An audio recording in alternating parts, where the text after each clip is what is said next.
Den ultimative raketskyder. Ja, det er vores raket. Og flasken er vores raket. Super topform. Ja, det passer fint til os. Vi er i topform.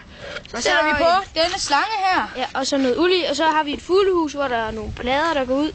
Ja, sætter vi på. Sæt mursten på. Og så sætter vi den der mursten oven på slangen, når vi får den der på. Og så skal vi have noget uld ind, for at kan stoppe, så der ikke fiser en hel masse vand ud. Det er fandme også irriterende sådan noget der.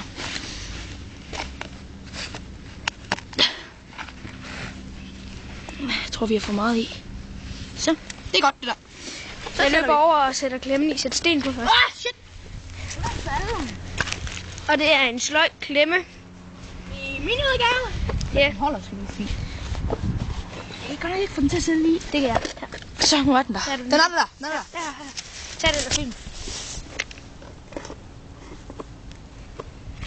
Er den der? Så sætter vi klemmen derinde, så holder på plads. Og denne snor, I kan se herude, som kører hen til denne Karoline, hun holder, den hiver vi bare i. Og så siger det ja, det er godt. Stop for kameraet, ikke? Jo. Der er filmet.